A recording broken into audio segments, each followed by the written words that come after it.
حضرت معاذ بن جبل رضی اللہ تعالی عنہ نے رسول خدا سے سوال کیا اور عرض کی، یا رسول اللہ صلی اللہ علیہ وآلہ وسلم، مجھے کوئی ایسا عمل بتا دیں جس کے ذریعے میں جنت میں چلا جاؤں اور دوزخ سے دور ہو جاؤں، دوزخ سے نجات پا جاؤں۔ تو رسول خدا صلی اللہ علیہ وسلم نے ارشاد فرمایا کہ اے بندے، تو نے بڑا اچھا سوال کیا ہے، تو نے بڑی اچھی بات پوچھی ہے، اور یہ اس شخص کے لیے آسان ہے جس کے لیے خدا آسان کرے، اس شخص کے لیے آسان ہے جس کے لیے خدا آسان کرے۔ تو رسول خدا صلی اللہ علیہ وآلہ وسلم نے ارشاد فرمایا کہ تم اللہ کی عبادت کرو، اس کی عبادت، اللہ کی عبادت کرو۔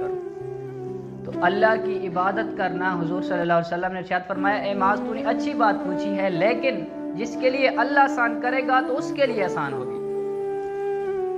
اگر ہم یہاں اٹھ کے آتے ہیں تو یوں سمجھ لیجئے کہ محبوب کریم صلی اللہ علیہ وآلہ وسلم کے جو فرامین ہیں، جو فرمان ہے، وہ صادق آ رہا ہے کہ اللہ تعالیٰ نے ہمارے لیے آسان کیا ہے، تو ہم چند قدم چل کے آئے، ورنہ ہماری استطاعت کہاں ہے کہ ہم اپنے گھر سے نکلیں۔ وہ لوگ بھی تو ہیں جو ابھی سو رہے ہیں، ان کے لیے اللہ تعالیٰ نے مشکل بنایا ہوا ہے، اس عبادت کو مشکل بنایا ہوا۔ عبادت کیا ہے؟ عبادت یہ ہے کہ اپنی منشا کو خالق کی منشا پر فدا کر دینا، اپنے ارادے کو محبوب کائنات صلی اللہ علیہ وآلہ وسلم کے ارادے پر فدا کر دینا ہے، یہی اصل عبادت ہے۔ اور آگے فرمایا کہ تم اللہ تبارک و تعالیٰ کے ساتھ کسی کو شریک نہ ٹھہرانا، پھر فرمایا کہ نماز قائم کرنا۔ تو حضرات گرامی قدر، ایک اور مقام پہ رسول خدا صلی اللہ علیہ وآلہ وسلم ارشاد فرماتے ہیں کہ جب بندہ اللہ تبارک و تعالیٰ کی بارگاہ میں کھڑا ہوتا ہے نماز کے لیے اور خشوع و خضوع کے ساتھ وہ پڑھ رہا ہوتا ہے، اب دیکھیں کہ دل کو خوش کر دینے والی یہ حدیث مبارکہ ہے۔ رسول خدا فرماتے ہیں کہ جب بندہ اللہ تعالیٰ کی بارگاہ میں کھڑا ہو جاتا ہے اور خشوع اور خضوع اور یکسوئی کے ساتھ اپنے رب کے ہاں متوجہ ہو جاتا ہے، تو حضور فرماتے ہیں کہ رب تعالیٰ اس بندے کی طرف چہرہ پھیر لیتا ہے۔ یہ جو بندہ رضائے الہی کی خاطر رب کے سامنے کھڑا ہو جاتا ہے، محبوب فرماتے ہیں کہ رب تعالیٰ اس بندے کی طرف چہرہ پھیر لیتا ہے، اب اس بندے کو تکتا ہی رہتا ہے۔ اور حضور صلی اللہ علیہ وسلم ارشاد فرماتے ہیں کہ جب تک وہ اپنے خالق کے ہاں متوجہ رہتا ہے،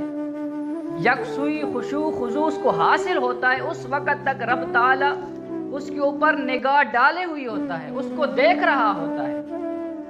تو یہ معلوم ہوتا ہے کہ جب تک ہماری نماز میں، جب تک ہماری عبادت میں خشوع خضوع نہیں ہوتا، اس وقت تک رب تعالیٰ کی رحمات کا نزول نہیں ہوتا۔ تو جو بندہ نماز کے لیے کھڑا ہو، اس کو یہ چاہیے کہ اپنا خشوع اور خضوع کو برقرار رکھے۔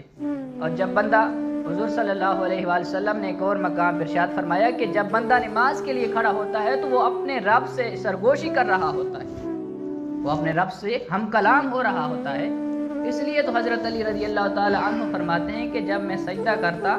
تو اس وقت تک اٹھتا نہ جب تک میں اپنے رب کی زیارت نہ کر لیتا۔ کتنی عجیب بات ہے، یہی مومن کی معراج ہے۔ رسول خدا صلی اللہ علیہ وآلہ وسلم کو ساتوں آسمان تک بلایا گیا اس معراج کو کرانے کے لیے، لیکن اس مومن کی معراج کو مسجد میں رکھ دیا گیا ہے، سجدے میں رکھ دیا گیا ہے، نماز کے اندر رکھ دیا ہے۔ فرمایا کہ اے بندہ مومن، جب تم میری بارگاہ میں خلوص دل سے، لوگوں کو دکھانے کے لیے نہیں، ورنہ یہ نمازیں، یہ روزے، یہ حج زکوٰۃ بروز حشر تمہارے منہ پہ مار دیے جائیں گے، خلوص دل سے آ کے تو صرف 2 رکعتیں ادا کر لے گا تو میں یہی نماز تمہاری قبول کر لوں گا۔ تو حضرات گرامی قدر، جب مسجد میں آتے ہیں تو خلوص دل کو برقرار رکھا کریں، اور اگر کوئی وسوسہ پیدا ہوتا بھی ہے تو شیطان سے پناہ مانگ لیا کرے، رب تعالیٰ سے پناہ مانگ لیا کرے شیطان کی، لا حول ولا قوت الا باللہ العلی العظیم۔ تو اللہ تبارک و تعالیٰ مجھے اور آپ کو خشوع خضوع کی دولت